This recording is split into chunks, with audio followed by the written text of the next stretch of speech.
तो अब तीसरा पार्ट है बच्चों, दो चर वाले रैखिक समीकरण युग्म।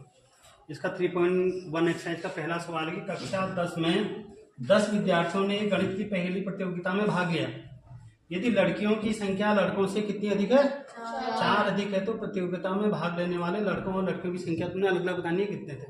तो हमने कहा माना लड़कों की संख्या क्या है x और लड़कियों की संख्या क्या है y। अब कुल बच्चे कितने हैं स्कूल में? कक्षा 10 में 10 विद्यार्थी हैं। लड़के कितने मान रखे हैं x, लड़कियां कितनी मानी है y।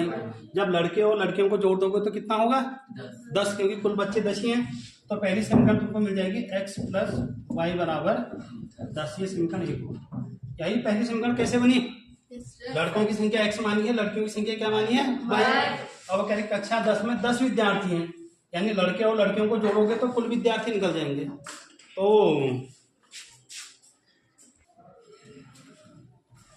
तो लड़के और लड़की मिला के कितने हो गए 10। अब आगे को प्रश्न पढ़ोगे दूसरी समीकरण मिलेगी तुम्हें। फिर कह रहा देखो, यदि लड़कियों की संख्या लड़कों से 4 अधिक है। अब लड़कियां कितनी हैं? लड़के कितने हैं x और लड़के क्या हैं y। क्या कह रहा है देखो, लड़कियों की संख्या, लड़कियां कौन है y, लड़कियों की संख्या लड़कों से 4 अधिक है। 4 ज्यादा कौन है, लड़के हैं या लड़कियां? लड़कियां। लड़कियों की संख्या लड़कों से 4 अधिक, यानी 4 अधिक हैं लड़के। अगर इसमें 4 और जोड़ दोगे लड़कियों में, फिर 8 लड़कियां ज्यादा हो जाएंगी। तो इन दोनों को बराबर करने के लिए 4 हमको यहाँ जोड़ना पड़ेगा।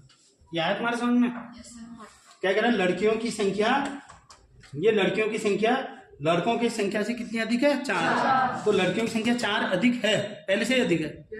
तो इन दोनों को बराबर करने के लिए 4 किसमें जोड़ोगे, लड़कों में जोड़ोगे।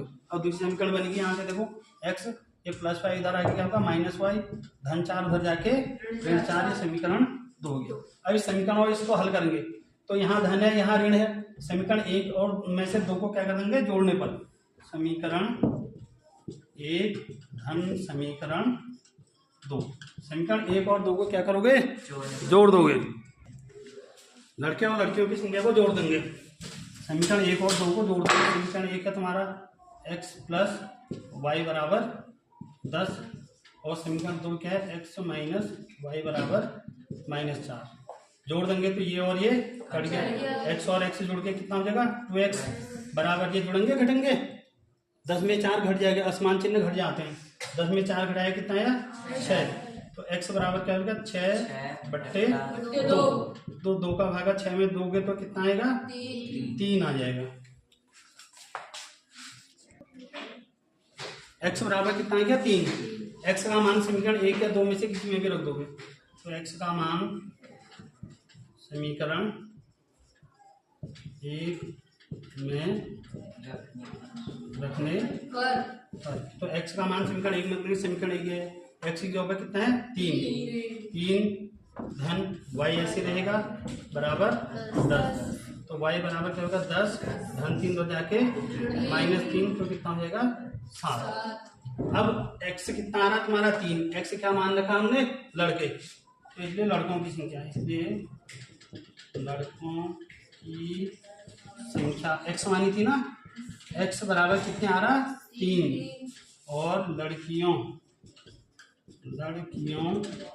की संख्या y मानी थी, y बराबर कितना आ रहा 7। देखो सवाल के हिसाब से लड़कियों की संख्या लड़कों से 4 अधिक है, तो लड़कियों की संख्या लड़कों से 4 अधिक होगी।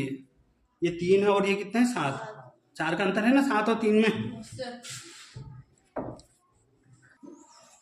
अब दूसरा सवाल है 5 पेंसिल और 7 कलमों का मूल्य 7 रुपये है, और 5 पेंसिल और 7 कलमों का मूल्य 50 रुपये है। 5 नहीं 50 रुपये है, जबकि 7 पेंसिल था 5 कलमों का मूल्य 46 रुपये है। तो एक पेंसिल और एक कलम का तुमने मूल्य बताना है।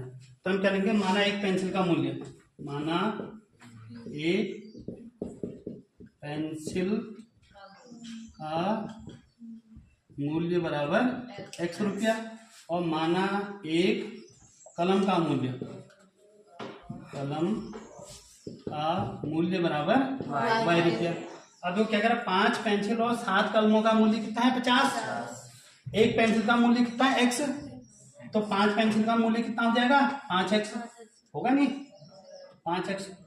एक पेंसिल तुम 2 रुपए की ला रहे हो, तो 5 पेंसिल कितने की लाओगे? 10 रुपए की। तो 2 को 5 से गुणा करोगे तभी तो आएगा 10, आएगा नहीं आएगा?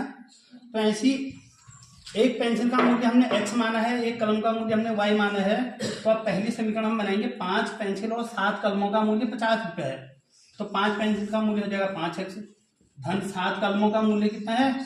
7y बराबर कितना? 50। ये समीकरण हो गया तुम्हारा 1। अब दूसरी समीकरण बनाएंगे 7 पेंसिल और 5 कलम। 7 पेंसिल यानी 7x और 5 कलम यानी 5y बराबर कितना है? 46। ये समीकरण कितना हो गया? 2। अब देखो इस सवाल में बच्चों यहाँ पे x मानों को बराबर करेंगे या फिर y मानों को बराबर करेंगे हम। तो ऐसी संख्याओं से समीकरण 1 और 2 में गुणा करना है जिससे बराबर हो। अगर तुम इसे 7 से गुणा कर दे तो समीकरण 1 को, तो 7 पंजे 35 हो जाएगा। और इसको किससे गुणा कर दोगे? 5 से, तो ये भी 7 पंजे 35 हो जाएगा। पहले समीकरण 1 को 7 से गुणा करने पर और समीकरण 2 को 5 से गुणा करने पर ये बराबर देंगे। अगर y को बराबर करना है तो समीकरण 1 को किससे गुणा करोगे? इस 5 से इसको गुणा कर दोगे, 7 पंजे 35। और इसको बराबर करना है तो इस 7 से इसको गुणा करोगे, 7 पंजे 35। तो हम x मानों को बराबर कर लेते हैं। तो समीकरण 1 को ये 7 से गुणा कर देंगे तो 35 हो जाएगा ना। 7 से वो समीकरण 2 को किससे गुणा करोगे? 5 से। समीकरण 1 को 7 से, समीकरण 2 को 5 से गुणा करने पर, क्योंकि हम x को बराबर कर रहे हैं गुणा करने पर। तो गुणा कर देंगे इसको समीकरण को 7 से गुणा करेंगे तो पूरी समीकरण को करेंगे हम, इसी को गुणा नहीं करना होगा, पूरी समीकरण को 7 से गुणा करेंगे। तो 7 पंजे 35x धन 7 सत्ते 49y बराबर 7 से इसको गुणा करेंगे, 7 शून्य 0, 7 पंजे 35। समीकरण 3 हो गया ये। अब इसको किससे गुणा करोगे? 5 से, समीकरण 2 को।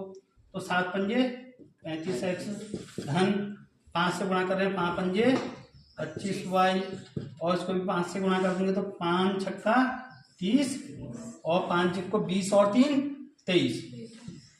ये समीकरण क्या हो गया? 4। अब देखो x वाले बराबर हो गए ना, तो इनको जब घटाएंगे तब कटेगा ये। अब इसको काटना है हमने, x को काट देंगे तो क्या बचेगा? y का मान मिल जाएगा। तो समीकरण 1 में से 2 को घटाने पर यहाँ पर लिख दोगे तुम, घटाने पर समीकरण 3 में 4 को घटा देंगे तो घटाएंगे तो चिन्ह बदल जाएंगे, जो धन का होगा वो ऋण का हो जाएगा और ऋण वाला धन में। ये धन का तो किसमें हो गया? ऋण। ये धन था तो ऋण, ये धन था तो ऋण। देखो 35x और 35x कट गया। 49 में से 25 घटाएंगे, 9 में से 5 गया, कितना आया? 4। 4 में से 2 घटाएंगे, कितना आएगा? 2। 24y हो गया बराबर 0 की 0। 5 में 3 गया, कितना आया? 2। और 3 में से 1 गया, कितना है? 1। तो y बराबर हो गया तुम्हारा 120। ये गुणा में है तो किसमें आएगा? भाग में, बट्टे 24। 24 का भागा देंगे इसमें, 24 पंजे 120 हो जाएगा। 24 से 12 से काट दो, चलो 12 दूनी 24, 12 एक कम 12, 0 ऐसे आ गया। 10 बट्टे 2 आया, 10 बट्टे 2 यानी 2 का भागा, 10 में 2 करके कितना आएगा? 5 आ गया। तो y का मान कितना मिल गया? 5। तो y का मान कितना आ गया? 5। तो y बराबर 5 है क्या? y का मान रख दोगे समीकरण 1, 2, 3, 4 में से किसी में भी रख सकते हो तुम, लेकिन ये समीकरण तो बड़ी है, गुणा करने में दिक्कत होगी। तो समीकरण 1 और 2 में रखने, समीकरण 1 में रख देते हैं y का मान। y का मान समीकरण किसमें? 1 में रखने पर। तो y का मान समीकरण 1 में रख देंगे। देखो y बराबर कितना आ रहा? 5। तो 5x तो ऐसे रहेगा, 5x ऐसे रहेगा। फिर धन है तो धन 7 गुणा y की जगह पे कितना है? 5 बराबर 50। और देखो 5x ऐसे रहेगा, धन 7 पंजे 35 बराबर 50। तो 5x बराबर ये हो जाएगा 50, धन 35 उधर जाके -35। तो 5x बराबर कितना आ गया? 15। घटा के 50 में 35 घटाएंगे, x बराबर 15। ये गुणा में है तो भाग में आएगा, बट्टे 5। 5 से 3 बार कटेगा, 5 या 15, 3 आ गया। तो x आ गया 3। x क्या है हमारा? एक पेंसिल का मूल्य, तो इसलिए एक पेंसिल का मूल्य x माना था। x बराबर कितना आ रहा? 3 रुपया। और एक कलम का मूल्य, कलम का मूल्य बराबर y माना था, y बराबर कितना आ रहा है 5। उतारो। नया पाठ है, दो चर वाले रैखिक समीकरण युग्म। अब चर तुम्हें पता ही है, अभी तक तुमने एक चर वाला रैखिक समीकरण पढ़ा था। दो चर वाले में जैसे हम कहेंगे 6x + 8y + 5 बराबर 0। इसमें दो चर हैं, एक तो x चर है और क्या है एक y चर है, क्योंकि x और y के मान बदलते हुए जाएंगे। ठीक, x और y के मान बदलते जाएंगे, तो इनको हम कहेंगे चर। और 6 और 8 और 5 के हैं अचर। तो इसमें दो चर वाली रैखिक समीकरण है, एक x होगा एक y। तो इसमें ये सवाल आता है तुम्हारा एग्जाम में कि अनुपातों की तुलना करके बताओ इसका ग्राफी निरूपण कैसा है, बीजगणितीय निरूपण कैसा है, संगत है या असंगत है। तो इसके लिए एक समीकरण हमने दे दी है, ax + a1x + b1y + c1 बराबर 0, a2x + b2y + c2 बराबर 0। अब पहला वाला है, जब a1 बट्टा a2 is not equal to b1 बट्टा b2। जब a1 बट्टा a2 is not equal to b1 बट्टा b2 होगा, तो इसका ग्राफी निरूपण कैसा होगा। इसका जो ग्राफी निरूपण होगा बच्चों, इसमें ग्राफ जो है एक दूसरे को प्रतिच्छेद करेंगे। क्या करेंगे, प्रतिच्छेद करेंगे ग्राफ। और प्रतिच्छेद करेंगे तो कैसा आएगा ग्राफ, जैसे ये है तो दो समीकरण हैं, इसका अलग ग्राफ होगा, इसका अलग ग्राफ होगा। एक ग्राफ ऐसे करके आएगा और दूसरा ग्राफ ऐसे करके, तो ये एक दूसरे को काटेंगे। प्रतिच्छेद का मतलब क्या हुआ, काटना। तो अब इसमें जब हल होगा तो एक ही हल होगा इसका। कितना हल होगा, जैसे हमने कह दिया 1 2 3, 1 2 3, ये x जो है 3 है माना, और y कितना है 2। तो यहाँ पर कोई मिल जाएंगे बच्चों दोनों, तो 2 3, 2 इस समीकरण का क्या हो जाएगा, हल। तो जब ये एक बिंदु पर काट रहे हैं तो एक ही हल मिलेगा हमें। जब ग्राफ एक बिंदु पर काटेंगे, इसके अलावा और हल मिल सकते हैं, नहीं मिलेंगे। तो जब ये एक ग्राफ ऐसा आया, एक ग्राफ ऐसा आया, एक बिंदु पर कट कर दिया, तो यहाँ से x का मान मिलेगा यहाँ से गिन के, और यहाँ से y का मान मिलेगा। तो जब a1 बट्टा a2 is not equal to b1 बट्टा b2 होगा, उस समय जो ग्राफ होंगे वो एक दूसरे को क्या करेंगे, प्रतिच्छेद करेंगे। और बीजगणितीय निरूपण यानी कि इसके हल कितने होंगे, तो उस कंडीशन में इस समीकरण का अद्वितीय हल होगा। कैसा हल होगा, अद्वितीय हल। अद्वितीय हल मतलब होता है एक हल। अद्वितीय को कहते हैं इंग्लिश में यूनिक, यानी जो दुनिया में एक चीज है, चंद्रमा है, चंद्रमा है, ये चंद्रमा सूरज है, जैसे सूरज के लिए अद्वितीय शब्द आएगा। ठीक है, जो एक होता है उसके लिए, उसको क्या कहते हैं, अद्वितीय हल। और जब अगर हल किसी भी समीकरण का हल होगा तो वह समीकरण कैसी होगी, संगत होगी। कैसी होगी, संगत होगी। अभी हम सवाल करेंगे तो फिर तुम्हें स्पष्ट रूप से पता चलेगा।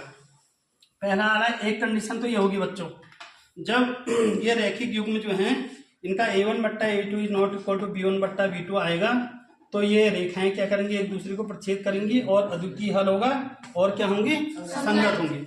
अब दूसरी कंडीशन जो है a1 बट्टा a2, a1 बट्टा a2 इक्वल टू b1 बट्टा b2 बराबर c1 बट्टा c2 है। ये मान ही से आएगा, इस समीकरण को हम लिख नहीं रहा हूं बार बार। a1 बट्टा a2 बराबर b1 बट्टा b2 बराबर c1 बट्टा c2 का है। तो उस समय इसका जो ग्राफी निरूपण होगा संपाती होगा, क्योंकि दोनों के मान बराबर, सब एक दूसरे में बराबर है। तो ग्राफी निरूपण कैसा होगा इसका, संपाती। संपाती का मतलब होता है एक के ऊपर एक। जैसे ग्राफ आएगा तो ये जो पहली समीकरण है इसका भी ग्राफ ये आएगा, और जो दूसरी समीकरण है इसका भी ग्राफ क्या आएगा, इसी के ऊपर से आएगा। ये दरवाजा बंद कर, लग है। तो एक के ऊपर एक आएगा ग्राफ बच्चों इसका। अब जब एक के ऊपर एक ग्राफ आएगा, पहली कंडीशन में तुम देख रहे थे कि ग्राफ जो है एक ही जगह पर काट रहा था, एक जगह पर काट रहा था ना ग्राफ, तो एक हल था। अब इस समय तो ग्राफ के ऊपर ग्राफ है, एक ग्राफ पहला वाला भी है, दूसरा वाला भी क्या है, ये आ गया। तो जितने बिंदुओं पे हैं सारे बिंदु इसके हल हैं, क्योंकि एक के ऊपर एक आ गया ना ग्राफ।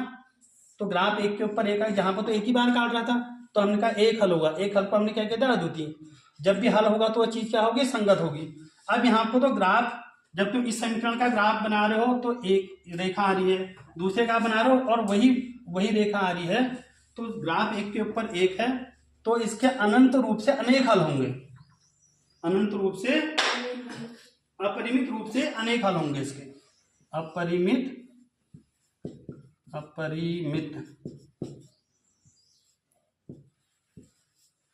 रूप से अनेक हल होंगे। अब जब अपरिमित रूप से अनेक हल होंगे, हल हो रहे हैं ना, तो संगत होगा असंगत? संगत होगा। मैंने कहा जब एक भी हल है तो ग्राफ का जो होगा वो क्या होगा? ग्राफ, ये जो समीकरण होंगी क्या होंगी? संगत होगा। अब इसमें तो अपरिमित रूप से अनेक हल है, तो ग्राफ जिसका क्या कहते हैं हल होंगे वो क्या होंगे? अपरिमित रूप से अनेक हल होंगे, और कैसा होगा? ये संगत होगा। अब तीसरी कंडीशन आएगी बच्चों, जब a1 बट्टा a2 इक्वल टू b1 बट्टा b2 is not equal to c1 बट्टा c2। हम जब सवाल करेंगे तो तुम्हें स्पष्ट रूप से समझ में आ जाएगा। a1 बट्टा a2 इक्वल टू b1 बट्टा b2 is not equal to c1 बट्टा c2 आ गया, तो तब जो है इसका जो ग्राफ होगा वो समांतर होगा। कैसा होगा? एक रेखा ये आएगी, दूसरी रेखा ऐसे करके आ जाएगी। अभी हम सवालों को करेंगे ऐसे आएंगे भी हो, तो ग्राफ कैसा होगा? समांतर। अब समांतर है, कहीं ये ग्राफ और ये ग्राफ काट नहीं रहा कहीं को, तो जब काट नहीं रहा तो कोई हल नहीं मिलेगा तुम्हें। हल मिलेगा कोई? तो जब ग्राफ समांतर होंगे तो कोई हल नहीं होगा समीकरण युग्म का, कोई हल नहीं होगा। तो जब कोई हल नहीं होगा तो उस समय फिर संगत होगा असंगत? फिर असंगत हो जाएगा। जब कोई हल नहीं होगा तो उस समय क्या हो जाएगा? असंगत हो जाएगा। तो तीन कंडीशन है बच्चों रैखिक युग्म के। एक सवाल बोर्ड में तुम्हारा हाई स्कूल में जरूर आएगा, एक समीकरण दे देंगे तुम्हें, तो तुमसे कहेंगे बताओ कि ये क्या है करके, तो हम देखेंगे a1 बट्टा a2 is not equal to b1 बट्टा b2 आ रहा है, तो हम सीधे सीधे कह देंगे ग्राफ जो है एक दूसरे को क्या करेंगे? प्रतिच्छेद करेंगे तो कम से कम एक हल हमको मिल रहा है, तो इसका अद्वितीय हल होगा, एक हल में अद्वितीय हल होगा, और हल होगा तो समीकरण युग्म कैसा होगा? संगत होगा फिर। ठीक। अब दूसरी कंडीशन ऐसी आएगी तुम्हारे पास a1 बट्टा a2 इक्वल टू b1 बट्टा b2 इक्वल टू c1 बट्टा c2, तो जो ग्राफ है एक के ऊपर एक आएगा, एक के ऊपर एक को कहते हैं संपाती, कोलिनियर, एक के ऊपर एक, तो संपाती है तो हर बिंदु हल है इसका, हर जगह पर काट रहा है ना ग्राफ एक दूसरे को, तो हर बिंदु हल है, तो अपरिमित रूप से इसके अनेक हल होंगे। अब हल होगा तो चीज क्या होगी? संगत होगा। जब a1 बट्टा a2 इक्वल टू b1 बट्टा b2 is not equal to c1 बट्टा c2 हो जाएगा, तो उसमें ग्राफ क्या हो जाएंगे? समांतर हो जाएंगे। अब समांतर हो जाएंगे तो ग्राफ कहीं को काटेगा नहीं, कहीं को जब ग्राफ नहीं काटेगा तो समीकरण युग्म का कोई हल नहीं होगा, और जब कोई हल नहीं होगा तो उस समय क्या कहते हैं? समीकरण युग्म कैसा हो जाएगा? असंगत हो जाएगा समीकरण युग्म। ठीक है। अब देखो मैं एक उदाहरण से बताता हूं तुम्हें। माना यहाँ पर है 4x प्लस 6y प्लस 8 बराबर 0, दूसरा है तुम्हारा क्या कहते हैं 6x प्लस 2y प्लस क्या कहते हैं 3 लिख दो बराबर 0। अब देखो यहाँ पर a1 बट्टा a2 कितना है? 4 बट्टा 6 है ना। a1 बट्टा a2 बराबर कितना है? 4 बट्टे 6, 2 से कट जाएगा, 2 दूना 4, 2 3 6, तो a1 बट्टा a2 कितना आएगा? 2 बट्टा 3। ठीक। और b1 बट्टा b2, देखो b1 कितना है? 6, b1 बट्टा b2, b1 कितना है? 6, b2 कितना है? 2, तो 2 3 6, 3 आ गया। अब c1 बट्टा c2 को करने की जरूरत ही नहीं है। अब तुम देख लो यहाँ पे a1 बट्टा a2 और b1 बट्टा b2 एक दूसरे के बराबर नहीं है बराबर? ऐसे करके पता लगाएंगे हम, समीकरण अभी करेंगे तो फिर पता चलेगा। a1 बट्टा a2 और b1 बट्टा b2 आपस में बराबर नहीं है, तो ये वाला है, ये पहला वाला है। तो पहला वाला है तो हम क्या लिखेंगे? ग्राफ इसके छेद करेंगे, अद्वितीय हल होगा और समीकरण निकाय कैसा होगा? संगत होगा। हरी बात सुन में। अब जैसे कोई दूसरा उदाहरण होगा तो ये वाले का उदाहरण कैसा होगा? 4 दूना 8, 6 दूनी 12, 8 दूना 16, तो a1 बट्टा a2 b1 बट्टा b2 और c1 बट्टा c2 इसमें निकालेंगे हम। a1 कितना है? 4, b1 कितना है? 8, b1 कितना है? 6, B2 कितना है 12, C1 कितना है 8, C2 कितना है 16। देखो 4 एकम 4, 4 दूना 8, 1/2 आ गया। 6 एकम 6, 6 दूना 12 क्या आ गया 1/2, 8 एकम 8, 8 दूना 16 क्या आ गया 1/2। तो A1/A2 बराबर B1/B2 बराबर C1/C2 आ रहा है। तो ये तीनों बराबर आ रहे हैं, तो ये वाली कंडीशन अप्लाई हो रही है। तो ये वाली कंडीशन अप्लाई हो रही है तो ग्राफ कैसे होंगे, संपाती होगा और अपरिमित रूप से अनेक हल होंगे। और जब हल है तो चीज क्या होगी, फिर संगत होगी। ठीक, आया बच्चों समझ में? तो अब ये दूसरा सवाल है बच्चों, अनुपातों A1/A2 B1/B2 C1/C2 की तुलना कर बताओ कि निम्न समीकरण प्रतिच्छेद करते हैं, समांतर है या संपाती है। तो इसके लिए मैंने तुम्हें बताया था बीच में कि जब A1/A2 is not equal to B1/B2 होगा, तब जो समीकरण होंगे वो क्या करेंगे, एक दूसरे को प्रतिच्छेद, क्या करेंगी, प्रतिच्छेद करेंगी। और जब A1/A2 बराबर B1/B2 बराबर C1/C2 होगा, तो उस समय जो ये समीकरण होंगी क्या कहते हैं, एक संपाती होंगी। क्या होंगी, संपाती होंगी।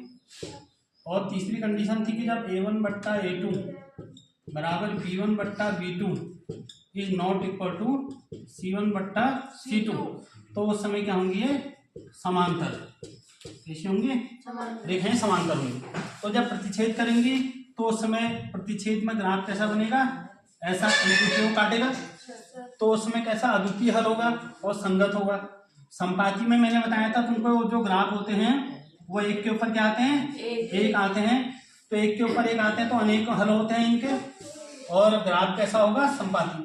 तीसरी कंडीशन जो है ये वाली A1/A2 बराबर B1/B2 not equal to C1/C2 है, तो ग्राफ क्या होंगे, समांतर। कभी काटेंगे नहीं तो कोई हल नहीं होगा। अब कोई हल नहीं होगा तो क्या होगा, फिर संगत भी नहीं होगा। तो ऐसे ही तुमने इसमें बताना है A1/A2 B1/B2 C1/C2 की तुलना करके कि जो ये समीकरण युग्म है प्रतिच्छेद करते हैं, संपाती है या समांतर। तो A1/A2 निकालेंगे, A1/A2 कितना है, A1 कितना है 5 और B1 कितना है 7, 5/7। और B1/B2 B1 कितना है, चिन्ह से देंगे -4/6, 2 से कट जाएगा, 2 दूनी 4, 2 3 6, यानी -2/3। अब निकालेंगे C1/C2, C1 कितना है 8 और C2 कितना है -9। तो ये कर नहीं रहे। अब तुम देख रहे हो, देखो A1/B2 और B1/B2 बराबर नहीं है बराबर, क्योंकि यार 5/7 यार -2/3। तो हम यहाँ आपको लिखेंगे चूंकि A1/A2 is not equal to B1/B2। दिख रहा होगा ना, 5/7 आ रहा है, -2/3 आ रहा है। तो जब ये बराबर नहीं है तो ये वाला आ रहा है, तो ग्राफ एक दूसरे को, समीकरण युग्म में एक दूसरे को क्या करेंगे, प्रतिच्छेद। तो हम यहाँ पर लिखेंगे समीकरण युग्म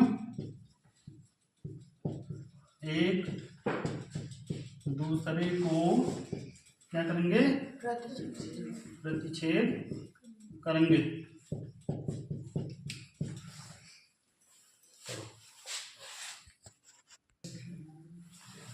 अब ये दूसरा है, दूसरे का दूसरा देखो A1/A2 निकालेंगे, बहुत आसान है बच्चों। A1/A2, A1 कितना है 9, अरे यहाँ देखो A2 कितना है 18, तो 9 से कट जाएगा, 9 एकम 9, 9 दूना 1/2 आ गया। अब भी B1/B2, B1/B2 कितना है, B1 कितना है 3 और B2 कितना है 6, कट जाएगा, 3 कम 3, 3 दूना 6, यानी 1/2। फिर आएगा C1/C2, C1 कितना है 12, C2 कितना है 24, तो 12 एकम 12, 12 दूनी 24, 1/2। तो तीनों एक दूसरे के बराबर है नहीं।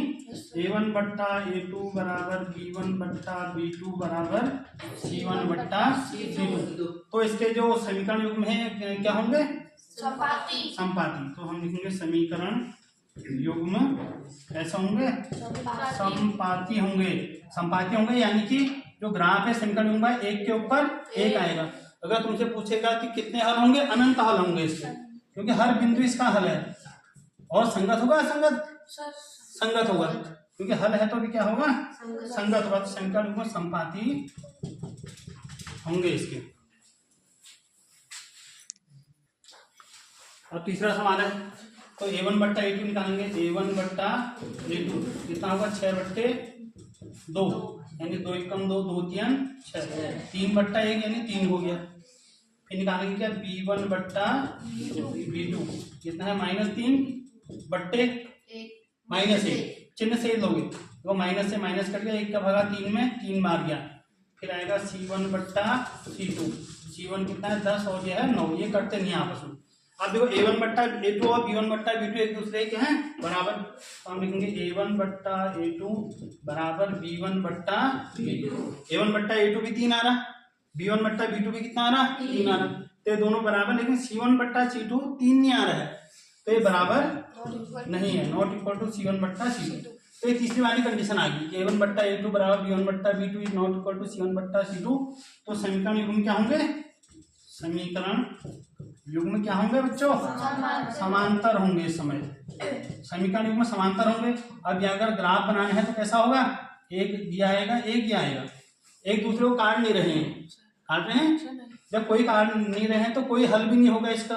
अब जब कोई हल नहीं होगा जिसमें तो उसमें क्या होगा असंगत संगत नहीं होगा फिर ठीक है।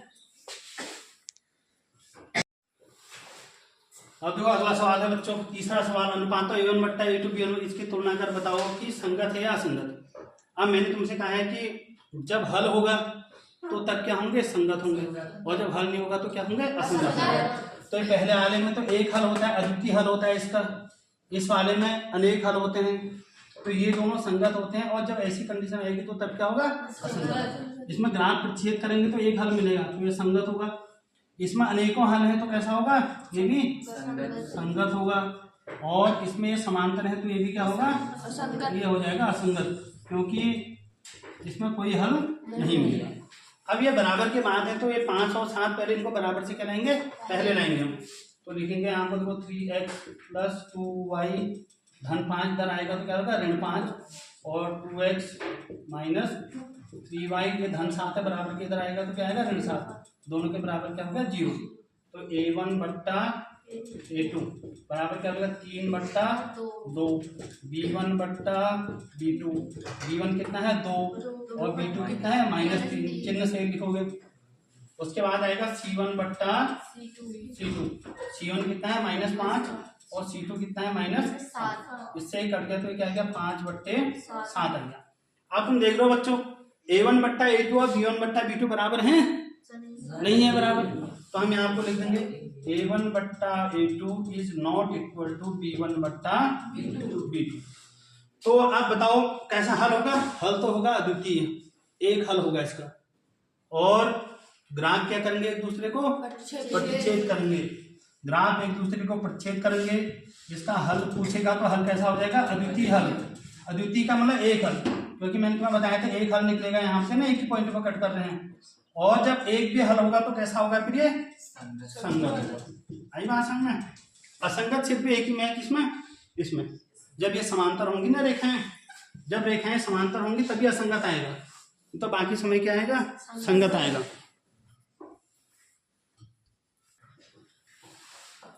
तो अब इसको भी वही करेंगे 8 और 9 बराबर के बाद है बराबर से कहाँ लाएंगे पहले लाएंगे तो अगर 2x - 3y + 8 इधर आके -8 बराबर 0 ये हो जाएगा 4x - 6y + 9 इधर आके -9 बराबर 0।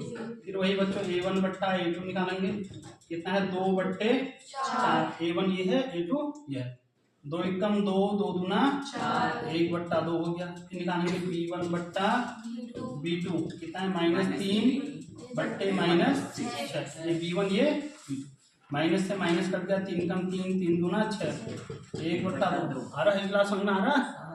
उसके बाद आएगा C1/C2 C1 कितना है -8 और C2 कितना है -9 माइनस से माइनस कट गया क्या हो गया 8/9 बहुत सरल है तो खाली मान रखने पे इतना ध्यान रखना है चिन्ह से भी लगाना है उनका। अब देखो A1/A2 और B1/B2 बराबर है दोनों में 1/2 आ रहा तो हम लिखेंगे A1/A2 बराबर B1/B2 लेकिन C1/C2 इनके बराबर नहीं है 8/9 आ रहा is not equal to C1/C2। तो देखो हमारी यानी कंडीशन आ गई तीन ही कंडीशन है इसमें 1 2 3 A1 बट्टा A2 बराबर B1 बट्टा B2 is not equal to C1 बट्टा C2। तो तब मैंने कहा तुमसे ग्राफ क्या होंगे, समांतर होंगे। समांतर होंगे यानी कि ग्राफ एक दूसरे को कहीं काट ही नहीं रहा, तो कोई हल नहीं होगा इसका। तो हम कहेंगे जब कोई हल नहीं होगा तो क्या हो जाएगा, फिर ये असंगत हो जाएगा। असंगत, कोई हल नहीं होगा तो क्या होगा, असंगत।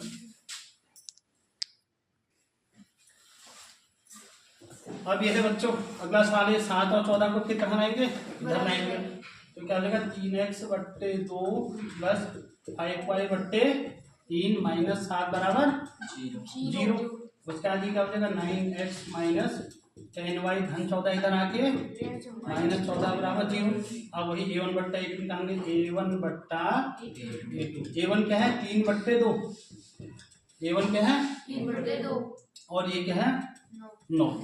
अब देखो 9 के नीचे कुछ नहीं है बच्चों, 9 के नीचे कुछ नहीं है तो क्या लिख सकते हैं 1। तो क्या लिखा 3 बट्टा 2, इसको उल्टा करके लिखोगे गुणा 1 बट्टा 9।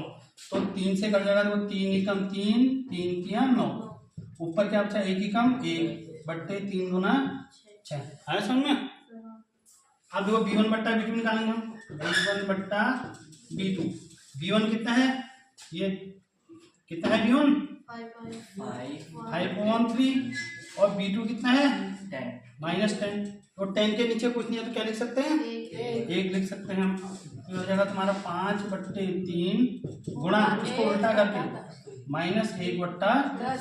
देखो 5 से कटेगा 5 का 5 गुना 10।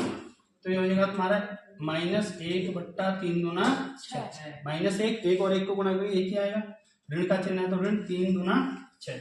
अब C1 बट्टा C2 भी निकालते हैं। C1 बट्टा C2, C1 कितना है -7, C2 कितना है C1 -7 है, C2 -14 है, माइनस से माइनस कट गया 7 ही कम 7, 7 दूना 1 बट्टा।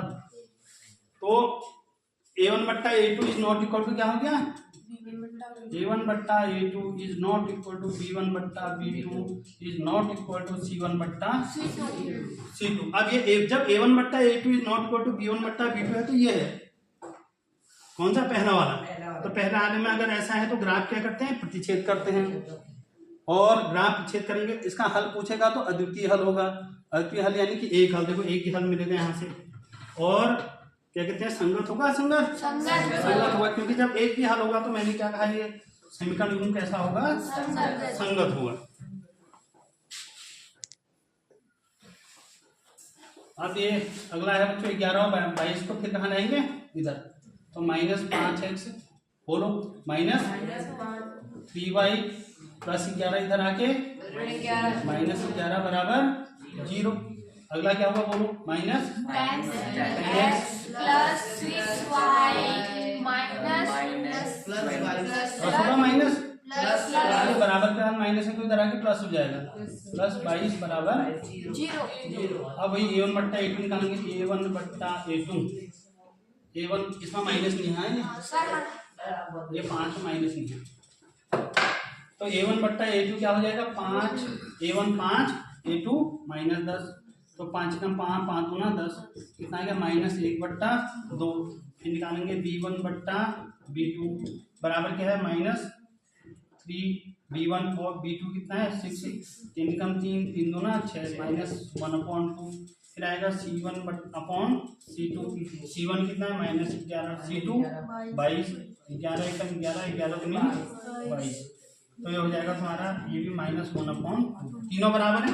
तो A1 बट्टा A2 बराबर B1 बट्टा B2 बराबर C1 बट्टा C2। जब तीनों बराबर हो गए तो ग्राफ कैसा होगा, संपाती। संपाती जब तीनों बराबर होंगे तो पहली समीकरण ये बनी है, एक ग्राफ आया माना पहली का, तो दूसरा भी इसी के ऊपर से आएगा। तो ग्राफ होगा इसका संपाती। कितने हल होंगे, अनंत हल, अपरिमित रूप से अनेक हल, क्योंकि हर बिंदु इसका हल हो जाता है उस समय। ठीक है, हर बिंदु क्या हो जाता है हल, जब ग्राफ एक के ऊपर एक आता है तो। और संगत होगा, असंगत, संगत होगा, क्योंकि हल है ना इसके। जब हल होगा तो कैसा होगा, संगत होगा। इसमें दिखाई ये होमवर्क है बच्चों, तो आगे 5वां वाला, इसको खुद करोगे घर में। हाँ संगत असंगत की पहचान करनी है। यदि संगत होगा तो ग्राफीय विधि से हल निकालना है। ठीक है, तो संगत असंगत के लिए 5 बाहर है, तो सबसे पहले हम कहाँ लेंगे इनको, तो हो जाएगा x प्लस वाई माइनस 5 बराबर 0 और x माइनस वाई माइनस 8 बराबर 0। अब a1 अपॉन a2 निकालेंगे। a1 अपॉन a2, देखो a1 x है, x आगे कुछ नहीं है तो क्या है 1, और a2 कितना है 1, 1/1 यानी 1 ही हो गया है। अब b1 अपॉन b2 निकालेंगे। b1 अपॉन b2, तो b1 कितना है 1 और b2 कितना है -1 और ये क्या हो जाएगा -1 का भागा देंगे तो क्या होगा -1। आप यहाँ निकालेंगे c1 अपॉन c2, c1 कितना है -5, c2 कितना है -8, माइनस से माइनस कट गया तो 5/, क्या आ गया 8। अब देखो a1/a2 और b1/b2 बराबर नहीं है, क्योंकि ये +1 हुआ और ये क्या है -1, तो हम लिखेंगे a1/a2 is not equal to b1/b2। अब a1/a2 और b1/b2 बराबर नहीं है जब, तो समीकरण का कैसा हल होगा, अद्वितीय हल होगा। अद्वितीय हल होगा, तो अद्वितीय हल मतलब क्या होता है, संगत। अद्वितीय हल में कितने हल होंगे, एक हल। अद्वितीय मतलब एक होता है ना, तो इसका एक ही हल आएगा। तो हम लिखेंगे कि समीकरण निकाय का क्या है, समीकरण निकाय का कैसा हल होगा, अद्वितीय हल होगा। अद्वितीय हल होगा। अब जब भी कभी मैंने तो बताया कि जब अद्वितीय हल होता है तो उस समय ग्राफ कैसा होता है, एक दूसरे को प्रतिच्छेद करता है, और हल एक है तो कैसा होगा, संगत होगा। तो यह क्या होगा, संगत, क्योंकि एक भी हल होगा तो क्या होगा, संगत होगा। अब वो कह रहे हैं जब संगत है तो भी इसका ग्राफीय विधि से हल निकालना है। तुमने इसका ग्राफीय विधि से हल निकालना है। इसको समीकरण 1 कह देते हैं, इसको समीकरण 2 कह दो।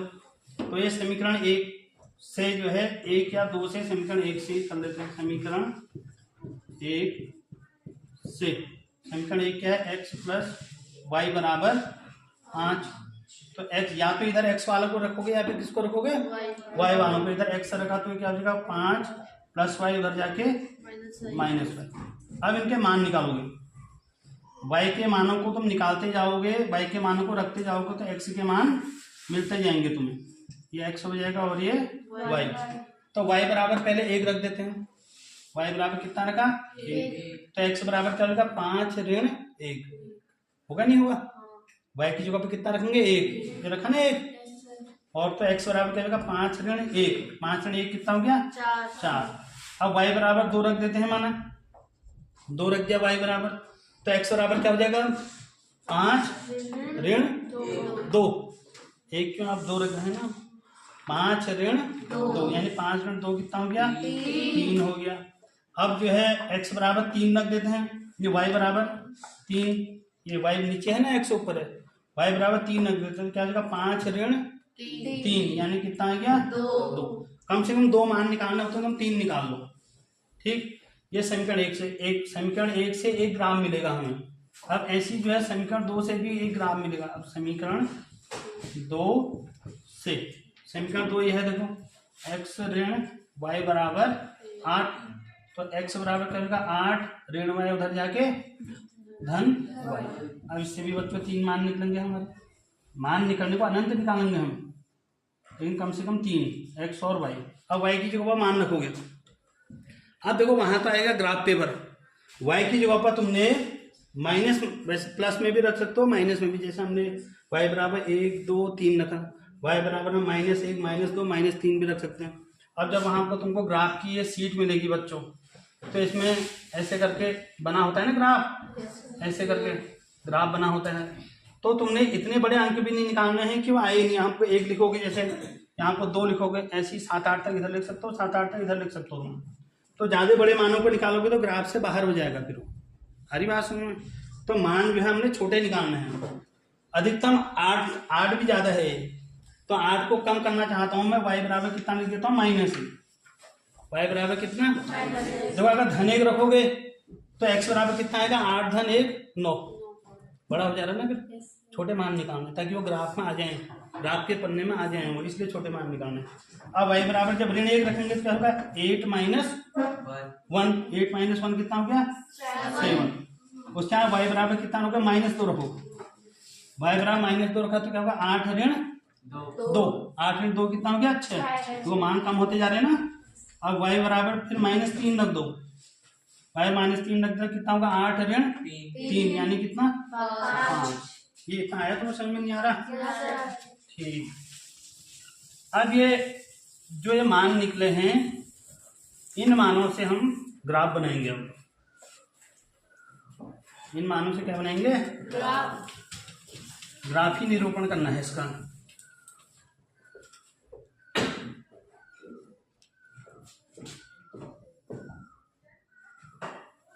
ये एक्स अक्ष है, ये एक्स डैश, ये y है और ये y डैश। इधर को x धन में होते हैं बच्चों, इधर को x ऋण में, इधर को y धन में, इधर को y ऋण में। ये मूल बिंदु होता है, यहाँ को 0 0 होते हैं किसी भी चीज के निर्देशांक। तो पहले एक को करेंगे हम। अधिकतम देखो x में कितना है 4, यहाँ कितना है 7, धन का है ना, धन का, तो तुमको 7 तक तो लिखने ही पड़ेंगे। ये 7 है ना अधिकतम, तो 1 2 3 4 5 6 7, हाई को भी देख सकते हो 8 9। और y में x में x ये ऋण का है, x कोई ऋण का है देखो, x यहाँ भी धन के हैं, x यहाँ भी धन के हैं, x ऋण का है कोई नहीं है, तो नहीं भी लिख सकते हो तुम, क्योंकि इधर को x का मान -1 -2 ऐसे करके -3 -4। अब देखो इधर को y किसमें है धन में y धन में अधिकतम कितना है बताओ मेरे को? ये y धन में दोनों में देख रहे हैं ना हम, अधिकतम 3, तो 3 तक तो लिखना ही लिखना है, उससे ज्यादा भी लिख सकते हो, उससे कम नहीं लिखना है। 1 2 3 4 तक लिख देते हैं। चलो अब देखो इधर को y किसमें है ऋण में, माइनस में भी y अधिकतम कितना है -3 है, तो 3 तक लिखने में -1 -2 -3 -4। अब पहले एक को करेंगे फिर दूसरे को करेंगे, ठीक है। अब देखो x कितना है पहला वाले में 4 और y कितना है 1, धन का है ऋण का, ये धन का है, तो धन का है तो ऊपर को देखेंगे हम, ऋण का होगा तो कहाँ को देखेंगे नीचे को देखेंगे। तो x है 4 और y है 1, तो ये 1 है और ये 4 है, ये बिंदु यहाँ पर आ गया। किसी को नहीं आ रहा तो बताओ, ये बिंदु लगाना है। तो x कितना है 4, यहाँ तक पहुंच गए, और y कितना है 1, y 1 ही है। फिर यहाँ से इधर को जाएंगे, यहाँ से इधर को, जहाँ पे मिलेंगे वो बिंदु होगा, ठीक। अब दूसरा x कितना है 3, यह देखो 3x, और y कितना है 2, y यह 2 है नी। यहाँ से इधर को जाओगे, यहाँ से ऊपर को जाओगे, तो ये हो जाएगा तुम्हारा ये। अब x कितना है 2 और y कितना है 3, तो ये x 2 ये है, y 3 है। यहाँ से इधर है, यहाँ से यहाँ, तो ये आ गया। इसमें जो ग्राफ मिलेगा तुम्हें एक सीधी रेखा मिलेगा, ऐसे करके। ये पॉइंट लगाने के बाद में 0 इसलिए कर रहा हूँ क्योंकि वैसे पॉइंट लग जाता है, इससे स्पष्ट हो जाता है कि ये बिंदु यही है करके, ठीक है। इन बिंदुओं के तुम नाम भी लिख सकते हो। ये पहला वाला क्या है 4,1, दूसरा वाला क्या है 3,2, नहीं भी लिख सकते हो, लिख भी सकते हो। और ये क्या है 2,3। पहले x वाले को लिखेंगे, फिर किसको लिखेंगे y वाले को। आ रहा बच्चों, नहीं आ रहा? अब दूसरे वाले समीकरण में देखेंगे, यह दूसरी समीकरण, x कितना है 7 है देखो, और y कितना है ऋण 1, तो x 7 है, y ऋण 1 ये है। और दूसरा क्या है x कितना है 6, यह 6, और y कितना है ऋण 2, देखो ये यहाँ से आया और ये 6 के नीचे आया। बिंदु लगाने आ रहे नहीं आ रहे किसी को? ये हो गया। तीसरा x कितना है 5, तो ये x 5, y कितना है -3, तो ये है -3 और 5। अब ये थोड़े, ये 3 थोड़ा ज्यादा ही ऊपर लिखा गया -3, तो ये हो जाएगा, ये 5 है ना 5, ये x कितना है 5, y कितना है 3, तो एक इसको ऐसे करके मिला दोगे सीधे करके। दूसरी समीकरण, दूसरा ग्राफ ये आ गया तुम्हारा, दूसरा ग्राफ क्या आ गया, ये आ गया। अब देखो इसके मान भी लिख देते हैं। x कितना है 7, y ऋण 1, 7 ऋण 1 है। फिर x कितना है 6 और y कितना है ऋण 2। पहले x वाले को फिर y वाले को लिखते हैं, ठीक। फिर x कितना है 5 और y कितना है -3, तो ये ग्राफी निरूपण हो गया। अगर हम ग्राफ में एग्जैक्ट जब इसको बनाएंगे तो जहां आपको देखो मैंने कहा ना इसका अद्वितीय हल होगा, क्योंकि जब a1/a2 is not equal to क्या आता है b1/b2 आता है, तो उस समय समीकरण निकाय का अद्वितीय हल होगा। अद्वितीय हल मतलब एक हल। अब देखो ग्राफ पे एक ही जगह पर काट भी रहा है, काट रहा है ना एक जगह पर। अब इसके मान तुमने निकालने हैं, तो जहां पे काट रहा है यहाँ से यहाँ देखोगे x कितना है, और यहाँ से यहाँ को आओगे तो तुम्हें पता चलेगा y कितना है। ये ग्राफ में एग्जैक्ट आएगा, इसको ग्राफ में बनाओगे तो ये पहला सवाल था, इसमें दिया था तुम्हें संगत असंगत अगर है तो ग्राफीय विधि से इसका हल करना था। समीकरण था x + y = 5, x ऋण y = 8। ये धन 5 को उधर लाए तो ऋण 5, इस धन 8 को इधर लाए तो ऋण 8। अब a1/a2 निकालेंगे, a1/a2 निकाले, इसके आगे कुछ नहीं, 1, ये भी 1, 1/1 कितना हो गया 1। b1/b2 क्या हो गया +1, और ये माइनस चिन्ह से लेते हैं, प्लस और माइनस क्या होता है माइनस, तो -1 ही हो गया। c1/c2 कितना है -5/-6, माइनस से माइनस करके क्या आ गया 5/8। तो अब हम देख रहे हैं कि a1/a2 और b1/b2 एक दूसरे के बराबर नहीं है बराबर नहीं है, धन का है वही ऋण का है, बराबर नहीं है, लिख दिया हमने a1/a2 is not equal to b1/b2। तो समीकरण निकाय का अद्वितीय हल होगा। अद्वितीय हल मतलब एक हल होगा इस कंडीशन में, और जब हल होगा तो उस समय कैसा होगा ये संगत होगा। और ग्राफ क्या करेंगे, एक दूसरे को प्रतिच्छेद करेंगे। अब ग्राफ बनाने के लिए हमको इसके मान निकालने पड़ेंगे। तो पहली समीकरण ली हमने x + y = 5 थी, तो x बराबर कितना होगा 5, धन y उधर जाके ऋण y। अब देखो इधर वाले के मान रखोगे तब इधर वाले के मान निकलेंगे। इधर x होगा तो x का मान रखोगे पहले, तब y का निकलेगा। इधर y होगा तो y का रखो, जो होगा इधर। तो वो y था इधर, तो y बराबर हमने क्या रखा 1, तो 5 ऋण 1 4, फिर y बराबर कितना रखा 2। यहाँ देखो, यहाँ ये पीछे लास्ट में y बराबर 2, तो 5 ऋण 2 कितना आ गया 3, फिर y बराबर 3 रखा, 5 ऋण 3 कितना आ गया 2। अब ये समीकरण 2 को लेंगे, समीकरण 2 है x ऋण y = 8, तो x बराबर 8 ऋण y उधर जाके प्लस y हो जाएगा। अब y के मान रखेंगे, मैंने तुमसे कहा कि मान ज्यादा बड़े भी नहीं होने चाहिए, अगर y के मान को हम धन में लिखते जाते हैं तो ये बढ़ता जाता मान, तो इसलिए इसको छोटा करना है हमने। तो y बराबर क्या रखा -1, तो 8 ऋण 1 7, y बराबर -2 रखा, 8 ऋण 2 6, y बराबर -3 रखा, 8 ऋण 3 5 हो गया। उसके बाद ये समीकरण से हमने ये ग्राफ बनाया, 4 ऋण 1 यह है, 3 ऋण 2 2 ऋण 3, इस समीकरण से 7 ऋण 1 ये 7 ऋण 1 6 ऋण 2 और 5 ऋण 3, ये ग्राफी निरूपण हो गया। ग्राफ अगर ये ग्राफ होगा तो एग्जैक्ट हल निकलेगा इसका, यहाँ से x का मान पता चलेगा और यहाँ से y का मान पता चलेगा। अब दूसरा सवाल है, रैखिक युग्म संगत असंगत की पहचान कर ग्राफीय विधि से हल करना है। तो समीकरण 1 से ये 8 और 16 उधर है, तो इनको कहाँ लाएंगे हम, इधर को लाएंगे, तो क्या होगा x ऋण y -8 = 0 और 3x -y और प्लस 16 इधर आके -16 = 0। अब a1/a2 निकालेंगे, a1 कितना है 1, a2 3। अब देखो b1/b2 निकालो, b1 कितना है -b2 -3 से करिए क्या आया 1/3। अब क्या निकालेंगे c1/c2 निकालेंगे, c1 कितना है -8, c2 कितना है -16, माइनस माइनस कट गया, 8 का 8 8 दूना 16, 1/2 आ गया। तो आप देखो a1/a2 कितना है 1/3, और b1/b2 कितना है 1/3, और c1/c2 कितना है c1/c2 कितना है 1/2, यानी a1/a2 बराबर a1/a2 और b1/b2 तो दोनों बराबर है 1/3। सही मतलब बाद में लिखेगा, a1/a2 भी 1/3 है, b1/b2 भी कितना है 1/3, तो a1/a2 बराबर b1/b2, लेकिन c1/c2 बराबर नहीं है, तो हम लिख देंगे is not equal to c1/c2। अब देखो जब a1/a2 equal to b1/b2 is not equal to c1/c2 है, तो इस समय इसका कोई भी हल नहीं होगा, कोई भी तो हम लिखेंगे समीकरण निकाय का कोई हल नहीं होगा।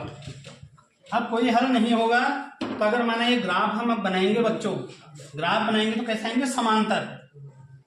ग्राफ बनाएंगे तो कैसे आएंगे? समांतर आएंगे। और समांतर आएंगे तो कोई हल है नहीं, क्योंकि कहीं कोई ये ग्राफ है, ये ग्राफ एक दूसरे को काट नहीं रहे। हल तो तब आएगा जब दो ग्राफ एक दूसरे को काटेंगे, तब यहाँ से x का मान निकलेगा ये, और यहाँ से किसका मान निकलेगा? y का मान। अब ये दोनों तो काट ही रहे हैं, तो कोई भी हल नहीं होगा। तो समीकरण निकालेगा, कोई हल नहीं होगा। और इसका ग्राफ कैसा होगा? समांतर होगा। और संगत होगा? असंगत? असंगत होगा। क्यों होगा? क्योंकि कोई हल नहीं है। जब कोई हल नहीं होता तो क्या होता है? असंगत होता है। करो।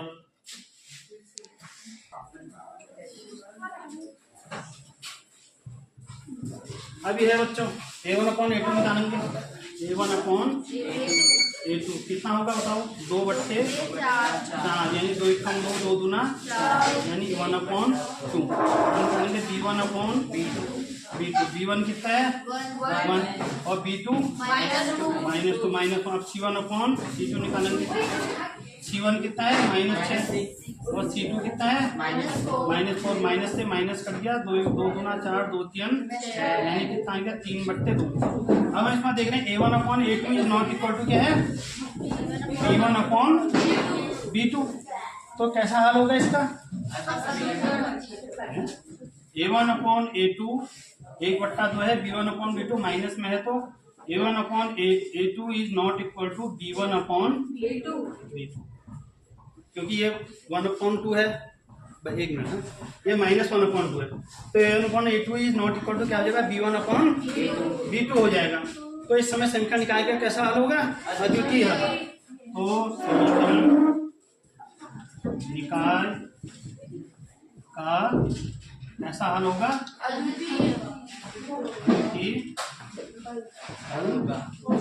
और अगर अद्वितीय हल होगा तो एक हल तो है, तो क्या होगा? संगत। ऐसा होगा, ये समीकरण निकाय संगत होंगे। अब दो समीकरण से, समीकरण 1 और 2 से,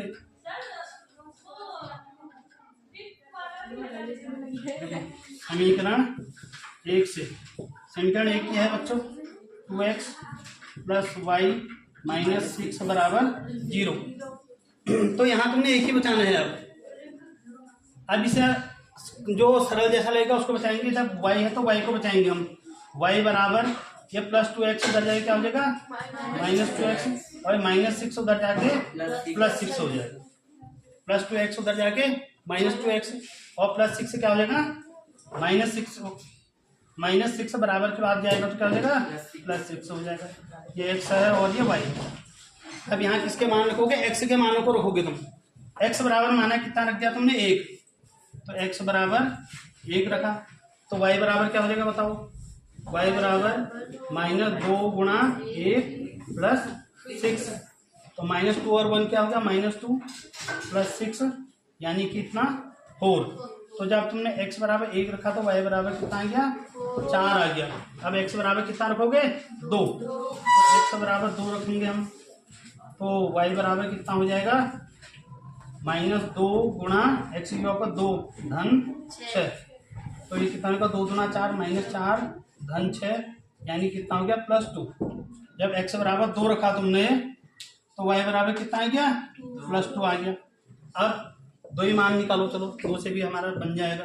अब इसको देखो, समीकरण 2 से, अब समीकरण 2 से, समीकरण 2 है तुम्हारा 4x - 2y - 4 = 0। इस समीकरण थोड़ा छोटा बनाएंगे तो 2 से भाग दे दो, सब में थोड़ा छोटा हो जाएगा। 2 से भाग देने पर, 2 से इसको भागा दे देंगे तो क्या हो जाएगा बच्चों? 2x -2 से 2 कट जाए, क्या बचेगा? y -2 का भागा देंगे, 2 दूना 4। हर एक में देना हुआ, 2 का भागा जा रहा है ना सब में। तो अब y वाले को बचाओ यहाँ से, तो -y बराबर +2x उधर जाके -2x, और -2 उधर जाके +2। या आगे से माइनस आ रहा है तो चिन्ह बदल दो। चिन्ह बदलने पर, तो चिन्ह बदलेंगे तो ये माइनस का क्या हो जाएगा? प्लस। जो प्लस का होगा माइनस का, और जो माइनस का होगा प्लस का। ये माइनस का तो प्लस का, ये माइनस का तो प्लस का हो गया। ये प्लस का है तो किसका हो गया? माइनस का हो गया। अब इसके लिए भी हम मान निकालेंगे 3। ये x है और ये क्या है? y। अब देखो x बराबर कितना रख दिया? माना 1। x बराबर कितना रखा 1, तो कितना हो जाएगा 2 1 कम 2, 2 ऋण 2 0, y बराबर 0 होगा नहीं होगा। Yes sir. x की जगह पे 1 रखा, 2 1 कम 2, 2 ऋण 2 क्या होगा 0, x की जगह पे क्या रखेंगे 2, तो 2 2 ना कितना आएगा 4, 4 में से 2 घटाओगे कितना आएगा 2। अब x और y के दो दो मान मिलकर अब बनाएंगे ग्राफ बच्चों, हम ग्राफ बनाएंगे यहाँ आपको, ये x, ये x डैश, ये y और ये y डैश। देखो y x अधिकतम कितना है 2 धन में, 1 2 3 तक लिख दो, y अधिकतम धन में कितना है 4, 1 2 3 4, ये y 1 2 3 4, माइनस में तो कोई है नहीं तो लिखने की भी नहीं भी लिख सकते हो। अब x कितना है 1, y कितना है 4, x 1 y 4, देखो x 1 y 4 ये हो गया बिंदु, फिर x कितना है 2 और y भी कितना है 2, ये हो गया बिंदु हुआ। Yes sir. इसको ऐसे करके मिला देंगे हम। अब दूसरे वाले पे आते हैं, x कितना है 1, y कितना है 0, तो y में ऊपर कहीं जा ही नहीं रहा है ना नीचे जा रहा है, तो यहीं को हुआ ये बिंदु हुआ नहीं हुआ। अब x कितना है 2 और y कितना है 2, तो x 2 y 2 यही बिंदु है, ये है नहीं, दोनों का यही बिंदु है, तो इस ग्राफ का आ जाएगा ऐसा। तो ग्राफी निरूपण हो गया। इसका उत्तर भी देखो क्या होगा 2,2, इसमें तो स्पष्ट दिख रहा है, x भी 2 है y भी 2 है, जहां को कट रहे हैं 1 हल आ रहा है, तो 2,2 इसका क्या हो जाएगा आंसर हो जाएगा। तो करना फिर इसको। तो देखो बच्चों अगला सवाल है, एक आयताकार बाग जिसकी लंबाई चौड़ाई से 4 मीटर अधिक है का अर्ध परिमाप 36 है, बाग की विमाएं बताओ। तो बाग की विमाएं यानी कि आयताकार बाग है तो 2 ही विमाएं हैं उसमें, लंबाई और चौड़ाई। ये ऐसा कोई आयताकार बाग है माना A B C D, क्या कह रहे हैं देखो आयताकार बाग जिसकी लंबाई चौड़ाई से 4 अधिक है, यानी जो ये लंबाई है ये चौड़ाई है, जो लंबाई है वो चौड़ाई से कितनी अधिक है 4 अधिक है। माना हम चौड़ाई को x मान लेते हैं, तो लंबाई कितनी हो जाएगी y, क्यों वो कह रहे कि लंबाई चौड़ाई से 4 अधिक है, y 4 नहीं 4 प्लस x प्लस 4, लंबाई चौड़ाई से 4 अधिक है, तो यानी कि जो चौड़ाई है उसमें 4 जोड़ देंगे तो कितनी मिल जाएगी लंबाई मिल जाएगी। ये आया समझ में। तो माना माना बाग की चौड़ाई बराबर x, तब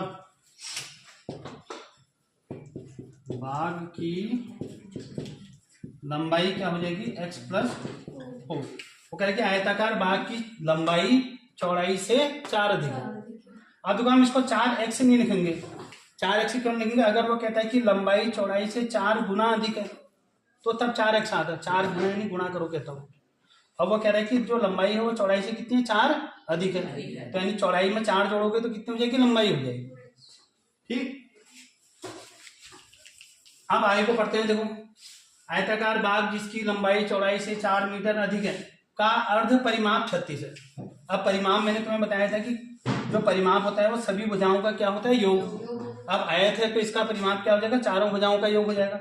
अब तुमको क्या देर का अर्ध परिमाप, अर्ध परिमाप कितना देर का 36, यानी कि आधा ही देर का, तुम्हें यहाँ से यहाँ तक का देर का परिमाप, यहाँ से यहाँ तक का परिमाप कितना दिया है 36, कितने का दिया है, तो आधे का 36 है, तो ये आधे का भी कितना होगा 36 ही होगा, यानी कुल परिमाप कितना होगा 36 प्लस 36 यानी 72 होगा नहीं होगा, कुल परिमाप कितना हो जाएगा 72 होगा।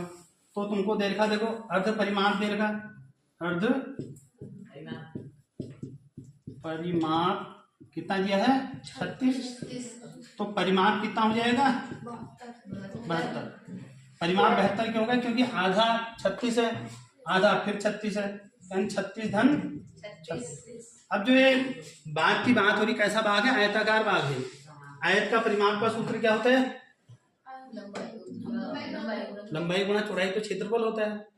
आयत का परिमाप 2 गुणा लंबाई धन चौड़ाई, यानी तुमको देखा 2 गुणा लंबाई धन चौड़ाई बराबर 36 में 36 जोड़ोगे कितना आएगा 72। अब देखो 2 लंबाई कितनी है x प्लस 4, लंबाई की जगह पाएगा x प्लस 4 प्लस चौड़ाई कितनी है x, बराबर 72। अब देखो ये 2 कहाँ चले जाएगा, बट्टे में चले जाएगा, गुणा में है ना, गुणा में है तो किसमें जाएगा, बट्टे में। x और x जुड़ जाएंगे, कितना होगा 2x प्लस 4 बराबर 72/2। ये गुणा में है तो किसमें आएगा, भाग में आएगा। तो 2 से कट जाएगा कितने बार, 36 बार। अब 2x प्लस 4 बराबर कितना आ गया, 36। तो 2x बराबर 36 प्लस 4 उधर जाके -4, यानी कि कितना होगा, 36 में 4 घटाएंगे 32। तो 2x बराबर कितना आ गया, 32। x बराबर 32/2, यानी 2 का भागा 32 में दोगे तो कितने बार जाएगा, 16 बार जाएगा।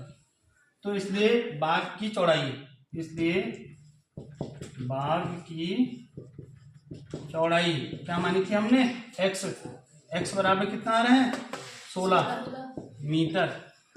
और बाघ की लंबाई क्या है, x प्लस 4, 4 अधिक है ना चौड़ाई से, तो x से कितना है 16 धन 4, यानी लंबाई होगी 20 मीटर। देखो बाघ की जो लंबाई है वो चौड़ाई से 4 अधिक होगी ना। तो दिया था कि आयताकार बाघ जिसकी लंबाई चौड़ाई से 4 अधिक है का अर्ध परिमाप 36 है, बाघ की विमाएं ज्ञात करो। तो हमने कहा माना चौड़ाई x है तो लंबाई क्या होगी, x प्लस 4, क्योंकि लंबाई 4 अधिक है। तो आप बाघ का अर्ध परिमाप कितना दे रखा, 36, यानी आधा ही परिमाप दिया है। तो कुल परिमाप कितना होगा, 36 धन 36। तो परिमाप का सूत्र क्या होता है, आयत है 2 गुणा लंबाई धन चौड़ाई बराबर 36 और 36 72। अब 2 ऐसी रहा, लंबाई कितनी है x प्लस 4, चौड़ाई कितनी है x बराबर 72। ये 2 गुणा में है तो किसमें आएगा, भाग में। x और x जुड़ के 2x प्लस 4 बराबर 72/2, यानी 36। यानी 2x प्लस 4 बराबर कितना आ गया, 36 आ गया। 2x बराबर 36, ये धन 4 उधर जाके ऋण 4 बराबर कितना आ गया, 32। तो 2x बराबर 32 हो गया, x बराबर 32, ये गुणा में है तो फिर भाग में आएगा 2 यानी 16। x का मान मिल गया तुम्हें 16।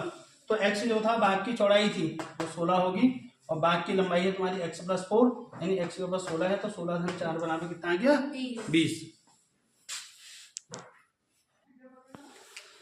देखो अब यार रैखिक समीकरण एक दे दी तुम्हें, 2x प्लस 3y माइनस 8 बराबर 0 से तुमने एक और समीकरण बनानी है ताकि उसका ज्यामितीय निरूपण प्रतिच्छेद करते रेखाएं हों, समांतर रेखाएं हैं और क्या हों, संपाती हैं। तो एक समीकरण तो तुमको दे रखी है, देखो 2x पहले वाला कर रहा हूं मैं, प्रतिच्छेद करती हुई रेखाएं, तो तब क्या होगा, समीकरण क्या दिया, देखो 2x प्लस 3y माइनस 8 बराबर 0। अब जब रेखाएं एक दूसरे को प्रतिच्छेद करेंगी तो तब मैंने तुमको बताया था कि a1/a2 हम यहाँ पर लेंगे, जब रेखाएं क्या करेंगी, प्रतिच्छेद करेंगी, तब जो होगा कंडीशन क्या है हमारे पास, a1/a2 is not equal to b1/b2, ऐसा। अब देखो a1 तुम्हें पता है, a2 और b2 तुमने निकालना है। a2 और b2 का ऐसा मान रखना है कि ये और ये बराबर ना आए। अरे बात समझ में, ये और ये बराबर ना आए। तो दुगना कर इसको, अगर 4x और 6x कर दोगे फिर तो बराबर आ जाएंगे। तो आप इसको 2 है तो कुछ भी लिख दो, 3 लिख दो, 3x, और प्लस है तो माइनस कर दो, प्लस ही रहने दो, चलो इसकी जगह पर लिख देते हम 5y माइनस 8 या कुछ भी लिख दो, 9 बराबर 0। हरी बात तुम्हारी समझ में नहीं आ रही है। तो आप देखो a1/a2, a1 क्या है 2, a2 क्या है 3, a1/a2 क्या आ गया, 2/3 आ गया ना, आया नहीं, a1/a2 क्या आ गया, 2/3 आ गया, और b1/b2 क्या है 3/5 है। दोनों बराबर हैं, नहीं है बराबर, तो दोनों बराबर नहीं है तो संपाती, ये पहला जो है प्रतिच्छेद करती रेखाओं के लिए जो दूसरा समीकरण बनाना था वो ये हो। तुम कुछ भी बना सकते हो, बताओ तो एक कोई समीकरण, ये और ये बराबर नहीं होने, a1/a2 और b1/b2 ने बराबर नहीं होना है। इसको खाली x भी लिख सकते हो तुम अगले वाले में, देखो x, और इसको -3y भी लिख सकते हो, इसको -80 भी छोड़ दो, कोई फर्क नहीं है, बराबर 0। देखो ये 2/1 2 हो गया, ये 3/-3 -1 हो गया, बराबर नहीं है। कुछ भी नहीं करना है तो तुमने इनके चिन्हों को बदल दो, खाली ये 2x है, इसको -3y कर दो, इसको -8 कर दो, 0। अभी भी a1/a2 और b1/b2 बराबर नहीं है। देखो a1/a2 क्या होगा, 2/2 1, B1 बट्टा B2 3 बट्टा -3 -1 माइनस में आएगा नहीं, ये प्लस में आएगा। तो ऐसे ही तुम अनगिनत समीकरण बना सकते हो। तुम पहला वाला आगे समझ में। अब देखो दूसरा क्या है, समांतर। दूसरी कंडीशन क्या है, समांतर के लिए। अब 2x + 3y - 8 = 0 जब रेखाएं समांतर हों,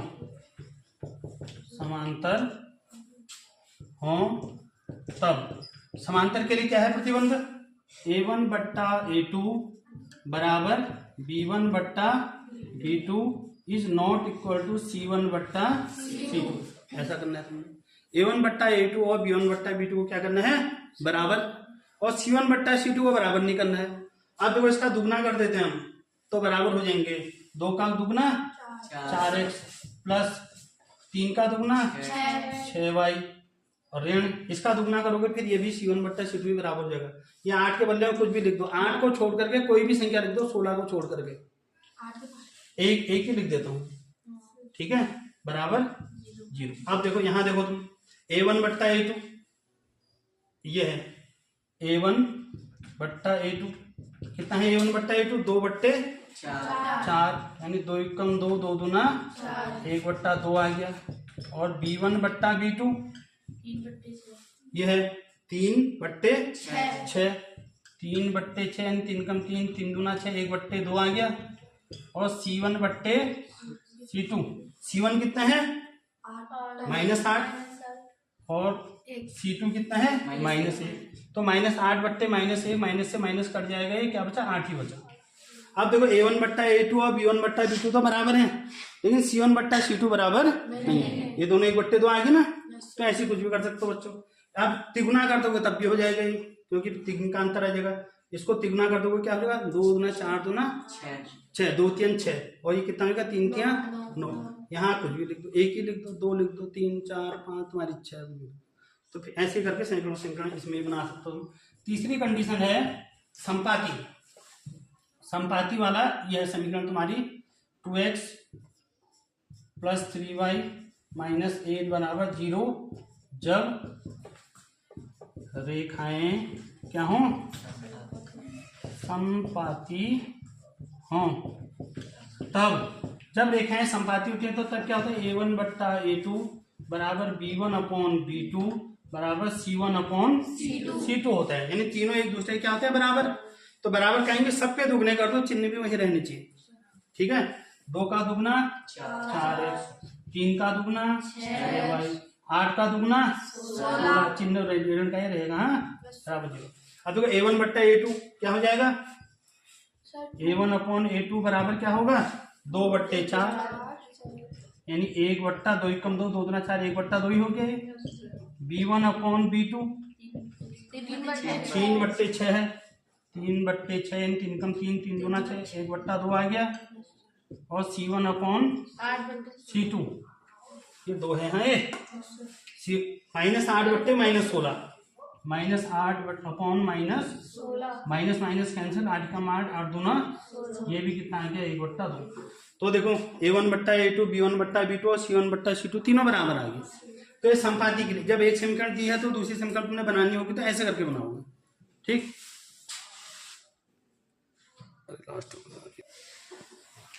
अब यह समीकरण x - y + 1 बराबर 0 और 3x + 2y - 12 बराबर 0 का ग्राफ खींचना है तुम्हें। ग्राफ खींचना तुम्हें आता ही है। x अक्ष व इन रेखाओं से बने त्रिभुज, अब ग्राफ बनाओगे तो त्रिभुज बनेगा एक। त्रिभुज के निर्देशांक ज्ञात करो, वो त्रिभुजाकार पटल को छायांकित करो। जो त्रिभुज बनेगा उसको भी तुमने छायांकित भी करना है। तो ग्राफ बनाने के लिए सबसे पहले हमको 2 मानों की जरूरत होती है। वैसे हम 3 निकाल देते हैं, 3 मान इसके भी निकालेंगे x y, 3 मान इसके भी निकालेंगे। तो पहली समीकरण है तुम्हारी देखो बच्चों, x - y + 1 बराबर 0। अब मैंने कहा है इस समीकरण में या तो x वाले को यहाँ रखो या y वाले को। तो x वाले को रखने में सुविधा है x ही आएगा, y वाले को रखेंगे तो आगे से माइनस में लगेगा। तो x वाले को यही छोड़ देते हैं, x बराबर -y उधर जाके +y +1 उधर जाके -y। इसको नहीं आ रहा तो बताओ, आ रहा है? x बराबर -y उधर जाके +y और प्लस वन उधर जाके। अब देखो एक्स और वाई के मान निकालेंगे हम बच्चों। एक्स और वाई के क्या निकालेंगे? मान निकालेंगे। यहाँ एक्स लिखोगे, यहाँ तो वाई के मानों को रखोगे तो एक्स के मान निकलेंगे। ठीक है। अब वाई बराबर माना 1 रख देता हूँ। ये वाई बराबर क्या रख दिया? 1। तो एक्स बराबर क्या हो जाएगा? 1 ऋण 1। वाई की जगह पे 1 आएगा ना? 1 ऋण 1 कितना? 0। अब वाई बराबर 2 रख दो। वाई बराबर 2 रख दो, क्या होगा? 2 माइनस 1 कितना? 1। वाई बराबर 3 रख देते हैं। 3 माइनस वाई बराबर 3 रखा तो 3 माइनस 1 यानी 2। इसको कोई दिक्कत है इसमें निकालने में? ठीक। अब अगला वाला समीकरण, ये थोड़ी जटिल है। देखो दूसरी समीकरण है तुम्हारे पास 3x प्लस 2y माइनस 12 बराबर 0। अब दो कंडीशन है, यहाँ तो यहाँ आपको y वाले को बचाओ या x वाले को बचाओ। तो देखो y वाले को बचाऊंगा क्योंकि इसमें क्या है? 2। ये 2 लास्ट में भागा में जाएगा, अपॉन में जाएगा ना। 2 कैसे जाएगा अभी देखोगे। 2 से भाग देना आसान होता है। अगर 3 को बचाते हो तो ये 3 नीचे जाएगा। 3 से भागे में ऑप्शन कम है। 3 दूना 6, 3 3 9। 2 में ज्यादा रहते हैं ऑप्शन। 2 दूना 4, 2 3 6, एक एक अंक छोड़ के ना। तो हम y वाले को बचाते हैं। यहाँ को 2y मैंने ऐसे छोड़ दिया। ठीक है। प्लस 3x उधर जाके माइनस 3x प्लस 12 उधर जाके माइनस 12 उधर जाके प्लस।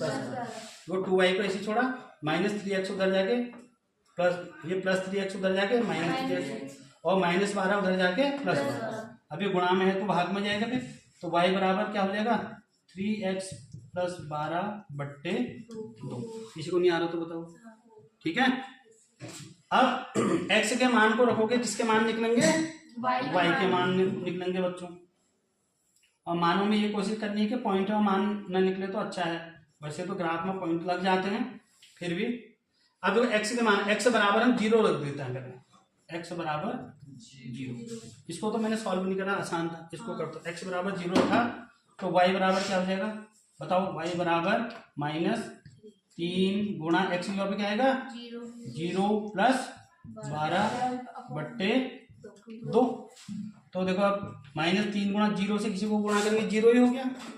0 में 12 जोड़ोगे 12 ही रहा। 12 बट्टे 2 यानी कि 6। तो जब x बराबर 0 था तो y बराबर कितना आ गया? 6 आ गया। हरी बात समझ में? अब x बराबर कितना रखते हैं? 1। अब x बराबर 1 रख देते हैं। तो देखो x बराबर 1 रखेंगे तो इसमें वाले में रख रहे हैं हम ये मान। तो y बराबर क्या हो जाएगा? माइनस 3 गुणा x की जगह क्या आएगा? 1 धन 12 बट्टे 2। तो देखो माइनस 3 और 1 को गुणा करेंगे। 3 एकम 3 माइनस 3 प्लस 12 बट्टे 2।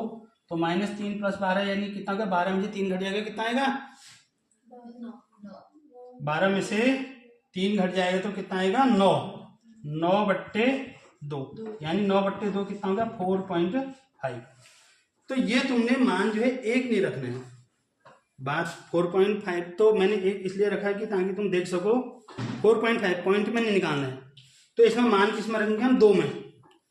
अब 2 रखेंगे तो क्या होगा? देखो 3 गुना 6, 12 में से 6 घट जाएगा, कितना आएगा? 6 बट्टे 2 यानी 3। अरे बात समझ में? पॉइंटों में मान निकालने की कोशिश नहीं करनी है तुमने। हम मान जो है अब देखो x बराबर कितना रखोगे?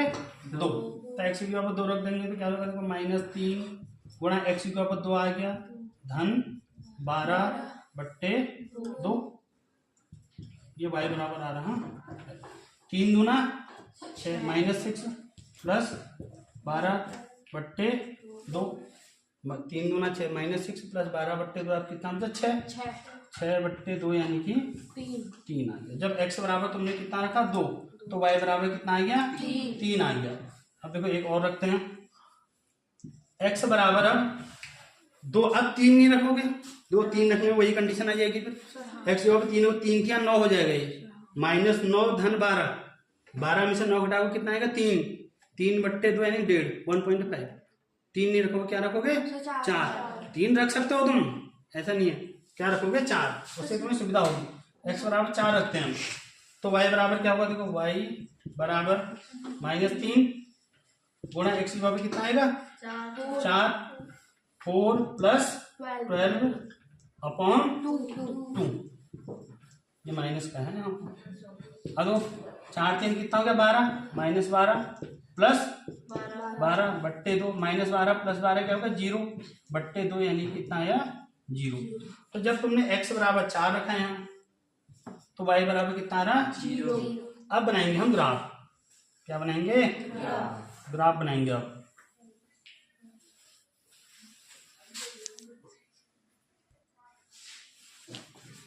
तो अब ग्राफ बनाते हैं बच्चों। y बराबर अधिकतम कितना है 6। तो अगर तुम यहाँ को रेखा खींच दोगे तो 6 आएगा? नहीं आएगा। तो थोड़ा नीचे रेखा खींचनी पड़ेगी तुम्हें, ताकि ऊपर तक क्या आ जाए 6 आ जाए तुम्हारा। तो ये क्या है x, ये x डैश, ये y और ये y डैश। x में अधिकतम कितने हैं 4, तो 4 तक तो लिखना है धन में 1 2 3 4।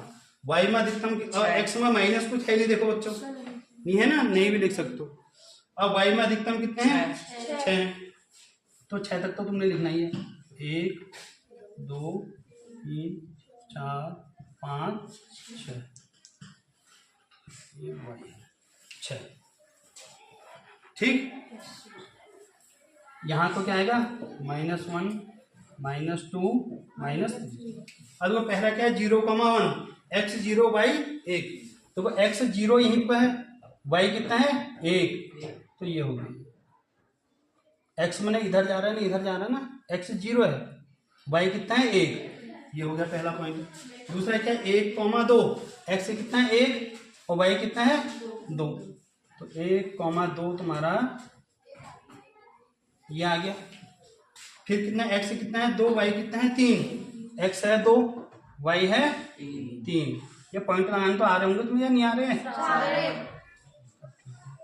तो एक रेखा इससे खींच दोगे तुम, ये एक रेखा ये खींच दी तुमने इस वाली की। अब दूसरी यहाँ x 0 y 6, देखो x 0 ना इधर है ना इधर, y 6, ये हो गया एक पॉइंट हुआ नहीं। तो